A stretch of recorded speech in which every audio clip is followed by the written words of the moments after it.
Assalamualaikum warahmatullahi wabarakatuh. Perkenalkan, nama saya Janan Mustafa, NIM 3118-10782. Dosen pengampu mata kuliah Komputer dan Masyarakat sendiri yaitu Bapak Ari Yunaldi, SPD, MSI.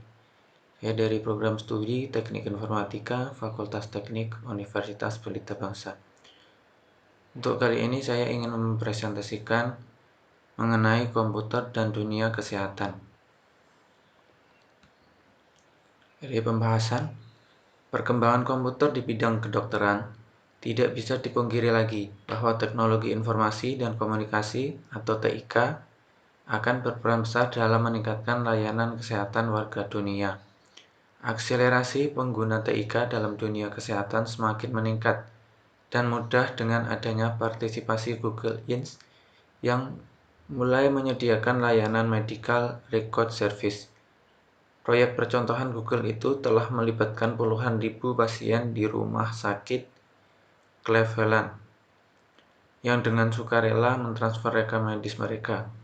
Rekam medis yang terkumpul itu dipergunakan oleh Google untuk memberikan layanan melalui aplikasi terbarunya.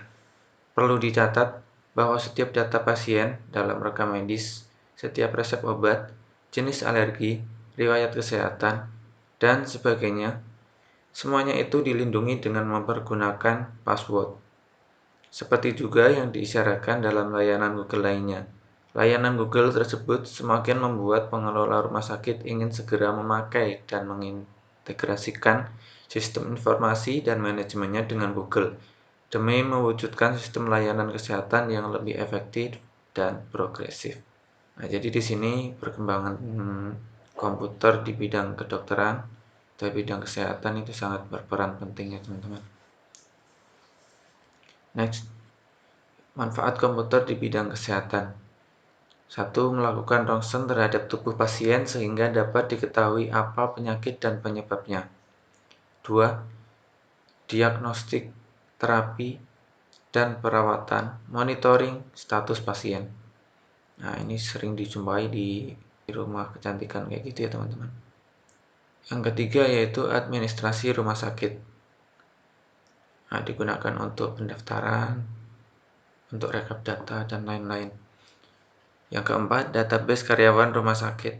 Nah, untuk database sendiri yaitu untuk pengunjung yang pernah datang ke situ tidak perlu menginput biodata lagi, cukup sekali ketika melakukan pengunjungan pertama kali di rumah sakit tersebut. Oke, untuk yang kelima, laboratorium analisis kesehatan, penelitian dalam bidang kesehatan. Yang terakhir yaitu penelitian dan pabrik farmasi. Untuk pabrik farmasi atau obat-obatan sangat digunakan kebutuhan komputer itu sendiri. Next, untuk penggunaan komputer di bidang kesehatan. Yang pertama, ultrasonografi atau USG.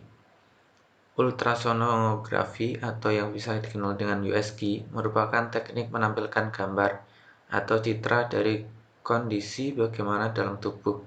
Alat medis ini memanfaatkan gelombang sutra dengan frekuensi tinggi untuk mengambil gambar tubuh bagian dalam, misalnya organ tubuh atau jaringan lunak. USG ini digunakan agar tim medis mendapatkan ketepatan dalam mendiagnosis penyakit. Dengan kata lain, USG merupakan pemeriksaan penunjang untuk membantu dokter mengidentifikasi penyebab penyakit pada seseorang. Nah, untuk USG sendiri sering kita jumpai untuk mendeteksi jenis alat kelamin dari seorang anak atau bayi yang di dalam kandungan. Next, masih dalam penggunaan komputer di bidang kesehatan. Yang kedua yaitu rekam medis berbasis komputer. Nah, untuk pengertian rekam medis berbasis komputer bervariasi ya teman-teman.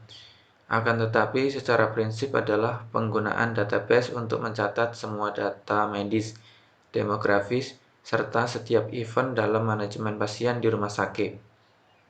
Rekam medis berbasis komputer akan menghimpun berbagai data klinis pasien, baik yang berasal dari hasil pemeriksaan dokter, digitasi dari alat diagnostisasi, seperti EKG, radiologi, dan lain-lain, konversi hasil pemeriksaan laboratorium maupun interpretasi klinis. Oke, next. Masih dalam penggunaan komputer di bidang kesehatan. Yang ketiga yaitu pelayanan non-medis. Pelayanan yang bersifat non-medis pun dengan adanya perkembangan teknologi informasi seperti sekarang ini semakin terbantu dengan menyediakan sebuah bentuk pelayanan yang semakin efisien dan efektif, di mana para calon klien rumah sakit yang pernah berobat atau dirawat di RS tersebut tidak perlu lagi menunggu dalam waktu yang cukup lama saat mendaftar diri karena proses administrasi yang masih terdokumentasi secara manual di atas kertas dan membutuhkan waktu yang cukup lama mencari data klien yang sudah tersimpan. Ataupun setelah sekian lama mencari dan tidak ditemukan, akhirnya klien tersebut diharuskan mendaftar ulang kembali. Dan hal ini jelas menurunkan efisiensi RS dalam hal penggunaan kertas yang tentunya membutuhkan biaya. Nah, sudah dijelaskan di atas ya teman-teman sebelumnya, jadi lebih efektif dan efisien ketika kita datang langsung mendaftar. Nah, untuk mencari biodatanya sendiri tinggal memasukkan NIK, misal nomor Indo, KTP seperti itu. Nah, maka data diri kita yang sudah pernah daftar di situ akan muncul. Jadi tidak perlu repot-repot mencari kertas ataupun dokumen lain yang tersimpan di almari. Oke, next. Efek negatif terhadap kesehatan pengguna. Yang pertama, radiasi monitor. Mata adalah organ tubuh yang paling mudah mengalami penyakit akibat kerja karena terlalu sering memfokuskan bola mata ke layar monitor. Tampilan layar monitor yang terlalu terang dengan warna yang panas seperti warna merah, kuning, ungu, oranye akan lebih mempercepat kelelahan pada mata. Selain dari itu, pantulan cahaya atau silau pada layar monitor yang berasal dari sumber lain seperti jendela, lampu penerangan, dan lain sebagainya akan menambahkan beban mata. Pertama, dari radiasi monitor sangat berefek negatif terhadap kesehatan. Yang kedua, yaitu gangguan syaraf. Gangguan syaraf ini terjadi ketika printer yang menggunakan sistem bubble jet kebisingannya relatif lebih rendah bila dibandingkan dengan printer sistem dot matrix.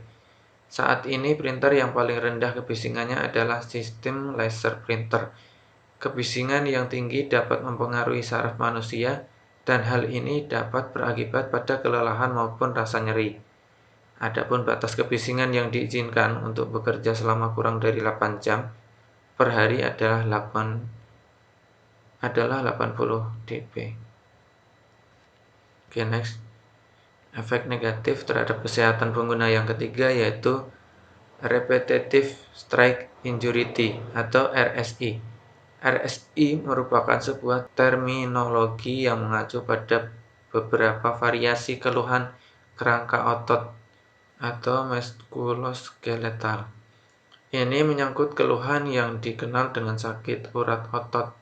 RSI meliputi gangguan lengan atau berkaitan dengan kerja works related upper limb disorders dan luka penggunaan berlebih yang berhubungan dengan kerja occupation injuries.